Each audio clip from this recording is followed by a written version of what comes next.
ಬಿರಡಿ ಸುದ್ದಿ 77ನೇ ಗಣರಾಜ್ಯೋತ್ಸವ ಅಂಗವಾಗಿ ಶ್ರೀ ವಿದ್ಯಾನಂದ ಬಾನೆಯವರಿಂದ ಧ್ವಜಾರೋಹಣ. ರಾಯಬಾಗ್ ತಾಲೂಕಿನ ಬಿರಡಿ ಗ್ರಾಮ ಪಂಚಾಯತ್ ಆವರಣದಲ್ಲಿ ಆಯೋಜಿಸಿದ್ದ 77ನೇ ಗಣರಾಜ್ಯೋತ್ಸವ ಅತಿ ವಿಜೃಂಭಣೆಯಿಂದ ಆಚರಣೆ ಮಾಡಲಾಯಿತು. ಗ್ರಾಮ ಪಂಚಾಯತ್ ಪಿಡಿಒರಾದ ವಿದ್ಯಾನಂದ ಬಾನೆಯವರಿಂದ ಮಹಾತ್ಮ ಗಾಂಧೀಜಿ ಹಾಗೂ ಡಾಕ್ಟರ್ BR ಅಂಬೇಡ್ಕರ್ ಅವರ ಭಾವಚಿತ್ರಗಳಿಗೆ ಪುಷ್ಪಾರ್ಚನೆ ಹಾಗೂ ಧ್ವಜಾರೋಹಣ ಮಾಡುವ ಮುಖಾಂತರ ಗಣರಾಜ್ಯೋತ್ಸವವನ್ನು ಆಚರಿಸಿದರು. ತದನಂತರ ವಿವಿಧ ಇಲಾಖೆಯ ಅಧಿಕಾರಿಗಳಿಗೆ ಹಾಗೂ ಗ್ರಾಮದ ಶಾಲಾ ಶಿಕ್ಷಕರಿಗೆ ಹಾಗೂ ಅಂಗನವಾಡಿಯ ಶಿಕ್ಷಕರಿಗೆ, ಆಶಾ ಕಾರ್ಯಕರ್ತರು, ಇನ್ನುಳಿದ ಭಾರತೀಯ ಸೈನ್ಯದ ಆಯ್ಕೆಯಾದ ಯೋಧರಿಗೆ, ಗ್ರಾಮ ಪಂಚಾಯತ್ ಅಧ್ಯಕ್ಷರಿಗೆ, ಉಪಾಧ್ಯಕ್ಷರಿಗೆ, ಸರ್ವ ಸದಸ್ಯರಿಗೆ ಸನ್ಮಾನಿಸಿದರು. ಇದೇ ಸಮಯದಲ್ಲಿ ಗ್ರಾಮ ಪಂಚಾಯತ್ ಅಧ್ಯಕ್ಷರಾದ ಸದಾಶಿವ ದೇಸಿಂಗೆ ಮಾತನಾಡಿದರು. ಇಂದು ನಾವು ಅಧ್ಯಕ್ಷ ಹಾಗೂ ಉಪಾಧ್ಯಕ್ಷ ಸದಸ್ಯತ್ವ ಸ್ಥಾನದಿಂದ ಕೆಳಗೆ ಇಳಿಯುತ್ತಿದ್ದೇವೆ. ಆದರೆ ಕೊನೆಯ ದಿನ ಇವತ್ತಿನ ಐತಿಹಾಸಿಕ ದಿನ. ಇದು ನಮ್ಮ ಭಾಗ್ಯ. 77ನೇ ಗಣರಾಜ್ಯೋತ್ಸವ ದಿನದ ಅಂಗವಾಗಿ ಕೊನೆಯ ದಿವಸವಾಗಿದೆ. ಅದು ಅತಿ ಸಂತೋಷದ ಸುದ್ದಿಯಾಗಿದೆ ಎಂದು ಹೇಳಿದರು. ಶಾಲೆಯ ವಿದ್ಯಾರ್ಥಿಗಳಿಂದ ಸಾಂಸ್ಕೃತಿಕ ಕಾರ್ಯಕ್ರಮ ನಡೆದವು.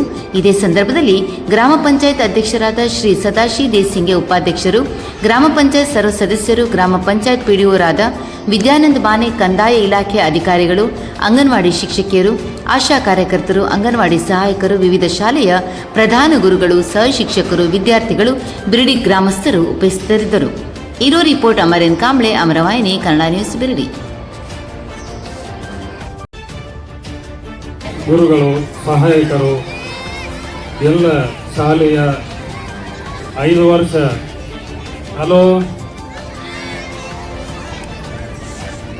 ಎಲ್ಲರೂ ಎಲ್ಲ ದಂಡಿಗೆ ಮಾಡವ್ರ ವಿದ್ಯಾರ್ಥಿಗಳು. ನನಗೊಂದು 5 ನಿಮಿಷ ಕೊಡ್ರಿ. 5 ವರ್ಷ ನಿಮ್ಮದು ಕೇಳಿದೇನ, ಏನು ನನಗೆ 5 ನಿಮಿಷ ಕೊಡ್ತಾರೆ? ಎಲ್ಲರೂ ದಂಗೆ ಮಾಡಂಗಿಲ್ಲ, ಒಟ್ಟ ಶಾಂತ ಕೊಡ್ತಾರೆ.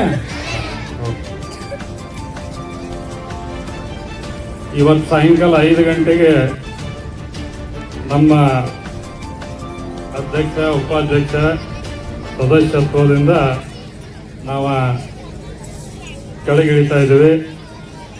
ಆದರೆ ಇವತ್ತಿನ ಕೊನೆಯ ದಿನ ನಮಗೆ ಒಂದು ಐತಿಹಾಸಿಕ ಕೊನೆಯ ದಿನ. ಅದು ನಮ್ಮ ಭಾಗ್ಯ. ಅದು ಗಣರಾಜ್ಯದ 77ನೇ ಗಣರಾಜ್ಯೋತ್ಸವದ ದಿನದ ಅಂಗವಾಗಿ ನಮಗೆ ಕೊನೆ ದಿವಸವಾಗಿದೆ. ಅದು ಅತಿ ಸಂತೋಷದ ಸುದ್ದಿ. ಇದಲ್ಲದೆ ಹೆಮ್ಮೆ ಮಾಡಬೇಕು, ನಮ್ಮ NRLM ಕನ್ನಡದಾಗ ಏನಿದೆ ಗೊತ್ತಿಲ್ಲ ನನಗೆ. ಈ ಮೈಕ್ರೋ ಮತ್ತು ದೊಡ್ಡ ಫೈನಾನ್ಸ್ ಮಹಿಳೆಯರಿಗೆ, ಸಂಘ ಸಂಸ್ಥೆಗಳಿಗೆ ಕೊಡುವಂಥ ಸಂಸ್ಥೆ.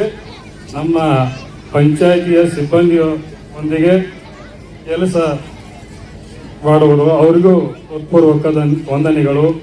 ಇನ್ನೂ ಯಾರು ಉಳಿದಿದ್ರ ಕ್ಷಮೆಯನ್ನು ಕೋರಿ ನನ್ನ ಈ ಅಂಗವಾಗಿ ನಾವು ಇವತ್ತು ಎಲ್ಲರೂ ಇಲ್ಲಿ ಸೇರಿಕೊಂಡಿದ್ದೇವೆ. ನಮ್ಮ 5 ವರ್ಷದ ಅವಧಿಯಲ್ಲಿ ನಾವು ಏನಾದರೂ ಸಿಬ್ಬಂದಿಗಾಗಲಿ, ಶಿಕ್ಷಕರಿಗಾಗಲಿ, ಮಕ್ಕಳಿಗಾಗಲಿ, ಗ್ರಾಮದ ಹಿರಿಯರಿಗಾಗಲಿ, ನಾಗರಿಕರಿಗಾಗಲಿ, ಯುವಕರಿಗಾಗಲಿ ನಾವು ಏನಾದರೂ ತಪ್ಪಾಗಿ ನಡೆದುಕೊಂಡಿದ್ದರೆ ನಾನು ತಮ್ಮೆಲ್ಲರಿಗೆ ಕ್ಷಮೆಯನ್ನು ಕೇಳುತ್ತಾ, ಇವತ್ತಿನ ದಿನ ಈ ಗಣರಾಜ್ಯೋತ್ಸವದ ಬಗ್ಗೆ 2 ಮಕ್ಕಳು ತಮಗೆ ತಿಳಿಸಿಕೊಟ್ಟಿದ್ದಾರೆ. ಮಕ್ಕಳನ್ನು ಆದರ್ಶ ವ್ಯಕ್ತಿಗಳನ್ನಾಗಿ ಪರಿವರ್ತನೆ ಮಾಡಬೇಕಂತೇಳಿ ನಮ್ಮ ಅರಿಗೆ ವಿದ್ಯಾರ್ಥಿನಿ ಎಲ್ಲರಿಗೂ ಹೇಳಿದ್ದಾರೆ. ಆ ನಿಟ್ಟಿನಲ್ಲಿ ಗುರುಗಳು ಪ್ರತಿಯೊಬ್ಬ ವಿದ್ಯಾರ್ಥಿಯನ್ನ ದೇಶ ಪ್ರೇಮಿಯನ್ನಾಗಿ, ಆದರ್ಶ ವ್ಯಕ್ತಿಯನ್ನಾಗಿ ಅವರು ಈ ಗ್ರಾಮದಲ್ಲಿ ತಮ್ಮ ಮಕ್ಕಳನ್ನು ನಿರೂಪಿಸಬೇಕು, ತಯಾರು ಮಾಡಬೇಕು. ಅವರಿಗೂ ನಮ್ಮ ಗ್ರಾಮದ ವತಿಯಿಂದ, ಪಂಚಾಯತಿ ವತಿಯಿಂದ ಕೇಳ್ಕೊಳ್ತೀವಿ. ಈ 5 ವರ್ಷಗಳವರೆಗೆ ನಮ್ಮ ಜೊತೆ ಶಿಕ್ಷಣದ ಎಲ್ಲ ಸಂಸ್ಥೆಗಳು ಸರ್ಕಾರಿ ಇರ್ಬೋದು, ಸರ್ಕಾರಿಯೇತರ ಇರ್ಬೋದು, ಸಂಘ ಸಂಸ್ಥೆಗಳು, ಹಿರಿಯರು, ಗಣ್ಯರು, ಅಭಿವೃದ್ಧಿ ಅಧಿಕಾರಿಗಳು, ಸ್ವಚ್ಛತಾ ಸಿಬ್ಬಂದಿ, ನಮ್ಮ ಮಹಿಳಾ NRLM ಸಿಬ್ಬಂದಿಯವರು, ಆಶಾ ಕಾರ್ಯಕರ್ತೆಯರು,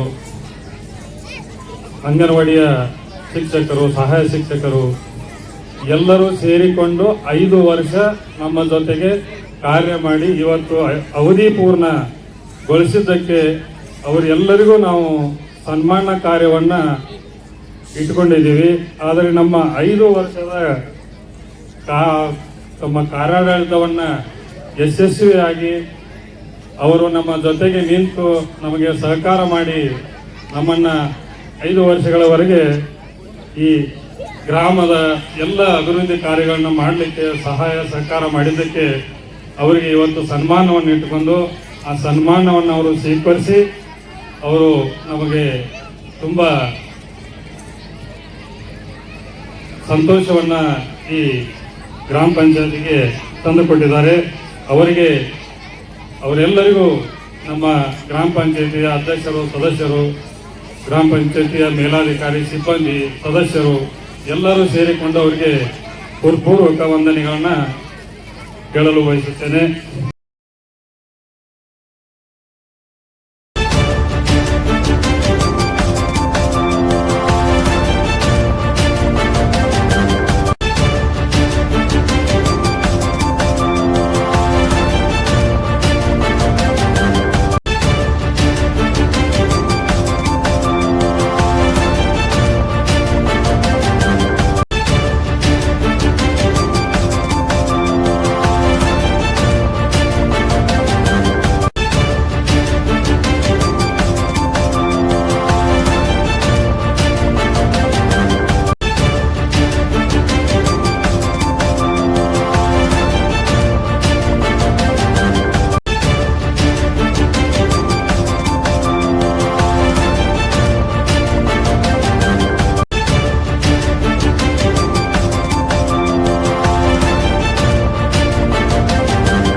PRP ಶಾಲೆ ಬಿಡಿ. ಜೋರಾದ ಚಪ್ಪಾಳೆಯೊಂದಿಗೆ ಈ ಮಹಿಳೆಯರನ್ನ ಸತ್ಕರಿಸೋಣ.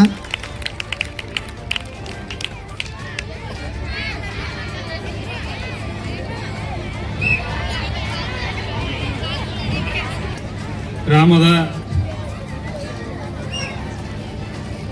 ಪ್ರಾಥಮಿಕ ಹಿರಿಯ ಶಾಲೆ ಎಲ್ಲರೂ 18 ಜನ ಸದಸ್ಯರು, ಅಧ್ಯಕ್ಷರು, ಉಪಾಧ್ಯಕ್ಷರು, ಗ್ರಾಮಸ್ಥರ ವತಿಯಿಂದ ಎಲ್ಲ ಸಂಘ ಸಂಸ್ಥೆಗಳು, ಶಿಕ್ಷಣ ಸಂಸ್ಥೆಗಳಿಂದ ಅವರಿಗೆ ತುಂಬ ಹೃದಯದ ಧನ್ಯವಾದಗಳನ್ನು ಹೇಳುತ್ತಾ, ನಮಗೆ ಅವರ ಕ್ಷಮೆ ಇರಲಿ, ಅವರಿಗೂ ಸತ್ಕಾರ ಮಾಡಲಿಕ್ಕೆ ಆಹ್ವಾನ ಕೊಡಬೇಕಾಗಿತ್ತು. ಅದೆಲ್ಲೋ ತಪ್ಪಾಗಿದೆ.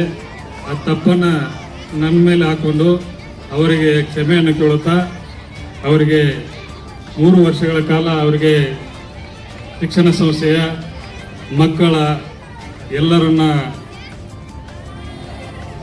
ಚೆನ್ನಾಗಿ ನೋಡಿಕೊಂಡು ಅಲ್ಲಿ ಶಿಕ್ಷಣ ಬಗ್ಗೆ ಮಕ್ಕಳಿಗೆ ಆಸಕ್ತಿ ಮೂಡಿಸಿ ಅಲ್ಲಿಯ